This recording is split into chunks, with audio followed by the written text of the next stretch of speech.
ओम शांति। 9 अगस्त 2023 के शिव बाबा ने धारणा वरदान स्लोगन दिया है। कहा है, सुनो बच्चों कि आज तुम्हें क्या धारण करना है। रोज का रोज वरदान सुबह सुबह लो, अपनी झोली भर के बाहर निकलो, अपनी सफलता से झोली भरो और अपने धन से झोली भरो, वरदानों से झोली भरो। भगवान की शिव बाप तुम्हारा शिव बाबा जिसे भगवान कहते हैं वो तुम्हें क्या दे रहा है, वरदान दे रहा है। सुबह सुबह ज़रूर लो, तब घर से बाहर निकलो। देखो क्या तुम्हें दे रहा है। कह रहा है धारणा में, कह रहा है वरदान में, कह रहा है सबसे पहले कह रहे हैं कि धारण बच्चों तुम्हें क्या करके निकलना है। यही तुम्हें धारण करना है कि बच्चों चित्र को भूल विचित्र को याद करना है, यानी किसी के चित्र को नहीं याद करना है। एक विचित्र शिव परमपिता परमात्मा भगवान को याद करना है। वो तुम्हारे साथ हमेशा है। घर से बाहर निकलो, ये मन बुद्धि से समझो भगवान हमारे साथ चल रहा है, बाहर हमारे साथ। और आत्मा अभिमानी बनने की प्रैक्टिस करनी है। देह सहित सभी दुखी करने वालों को भूल जाना है। दुखी जो करता है उसकी बिल्कुल याद ना करो। एक मुझे याद करो, मैं तुम्हारा भगवान हूँ, पिता हूँ, जो कुछ भी है तुमको लाडले बच्चे कहता हूँ। तुम मेरे बच्चे, इतने दिन से तुम दुखी हो, लेकिन अब मैं तुम्हें मिला हूँ तो तुम क्यों दुखी। तुम्हें तो मैं दुखी नहीं देख सकता। तो देखो तुम्हारे देवी देवता धर्म की स्थापना कर रहा हूँ, तुम्हें मनुष्य से देवता बना रहा हूँ। ज्ञान सुनाकर तुम मनुष्य से देवता बनोगे। इसलिए तुम्हें श्रेष्ठ कर्म करने हैं बच्चों, पवित्र जरूर बनना है, देवी गुण धारण करने हैं, क्योंकि तुम देवताई वर्ण में आओगे। ये स्थापना सतयुग की स्थापना होगी, उसमें तुम्हारा नंबर होगा, 21 जन्मों का सुख मिलेगा। तो तुम्हें क्या धारण करना है, देवी गुण धारण करना है। वरदान में बाबा ने कहा बच्चों तन मन धन से खूब अपनी झोली भर लो, दिल से झोली भर लो। आप बेहद का बाप शिव परमपिता परमात्मा भगवान तुम्हारा पिता है, फिर झोली क्यों अधूरी रह जाए। झोली भर के निकलो, झोली भरते रहो। हर समय बाप है तो हर समय झोली भरते रहो। तो बाबा ने कहा है बच्चों, अलौकिक जीवन की स्मृति द्वारा वृत्ति स्मृति देख सब आप में एक परिवार के हैं। सभी लोग एक परिवार के हो। कौन हो? एक परिवार के हो। तुम्हारा परिवार बहुत कुशल मंगल है, बहुत सुखी है। ब्राह्मण जीवन का अलौकिक जीवन कहते हैं। एक ब्राह्मण जीवन, तुम ज्ञान सुनकर ब्राह्मण बन रहे हो। अभी तक तुम शूद्र थे, अब शूद्र से क्या बन रहे हो? ब्राह्मण बन रहे हो। शिव परमपिता परमात्मा मिला है। अब तुम्हें अच्छी से अच्छी समझ देकर अपने बच्चों को ज्ञान से सजाकर ब्राह्मण बना रहा है। अलौकिक का अर्थ है बच्चों इस लोक जैसे नहीं, दृष्टि स्मृति और वृत्ति सबसे परिवर्तित हो।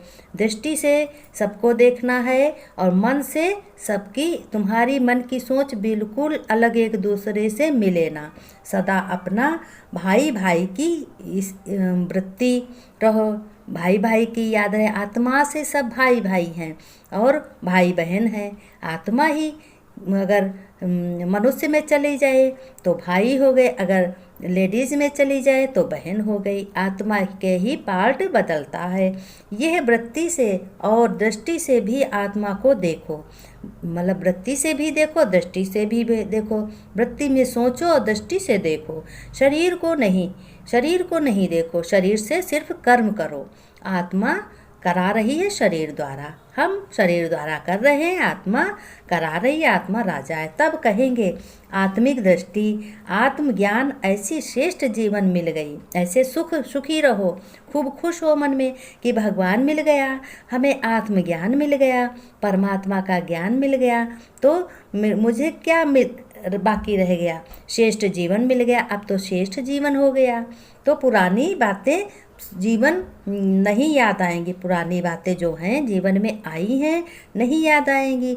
जो कुछ भी पहले तुम्हारा दुख हुआ, तकलीफ हुई, परेशानी हुई, कोई भी परेशानी आई, मान लिया किसी ने कुछ कह दिया भगवान कहते हैं किसी ने कुछ कह दिया, गलत कह दिया, तो उसको याद मत करो। याद करने से बच्चों तुम्हें बहुत दुख होता है, दुख आपे ही लेते हो। फिर मैं क्या करूं? मैं तो अपने बच्चों को दुख से छुड़ाने आया हूँ, सुखी बनाने आया हूँ। फिर तुम दुख को क्यों याद करते हो? अपने परमपिता परमात्मा शिव बाबा को याद करो। और तो सबका पार्ट अधिकारी है ही है। जीवन में जो रील पिछले कर्म की भरी है वो तो अपना निभाएगा ही। लेकिन तुम बच्चे ईश्वरी संतान बने हो, देवी देवता धर्म के बने हो, तो तुम बच्चों को दुख की बातें बिल्कुल नहीं सोचनी है। भगवान मिल गया, किस चीज़ की कमी रह गई? दुखी करने वालों को बिल्कुल मत याद करो। तो अब नई सृष्टि रच रही है, उसमें तुम्हारा नंबर है। अब नंबर अपना पुरुषार्थ के अनुसार लोगे, जैसा पुरुषार्थ करो। फिर बाबा ने कहा, बच्चों पहले 5000 वर्ष में पहले ब्राह्मण थे, फिर देवता हुए, फिर क्षत्रिय हुए, फिर वैश्य हुए, फिर शूद्र बन गए। अब फिर तुमको भगवान ने अपना बच्चा बनाया है, भगवान मिला है, तो तुम्हें फिर अपने बच्चों को अच्छे से शुद्ध ब्राह्मण बना रहा है और श्रेष्ठ बच्चे बना रहा है। अच्छे बच्चे हो। बाबा ने स्लोगन होमवर्क दिया है कि सदा शुद्ध फीलिंग में रहो। तुम्हें ये याद रखना है कि अपने मन से शुद्ध सोचो तो अशुद्ध फीलिंग नहीं आ सकती। अशुद्ध फीलिंग नहीं आ सकती। शुद्ध का फ्लू पास में नहीं आ सकता। शुद्ध का मतलब अशुद्ध का तुम्हें बिल्कुल भी सोच फिक्र नहीं आ सकता। तुम शुद्ध संकल्प की फीलिंग करो, खुश रहो, मुस्कुराते रहो, खुशियाँ लुटाते रहो। ओम शांति। मेरे रूहानी बच्चे, मीठे बच्चे, अपने भगवान पिता से झोली भरने वाले, वरदानों से झोली भरने वाले बच्चे, सब सफल होने वाले बच्चे, नमस्ते नमस्ते प्यारे बच्चों, नमस्ते।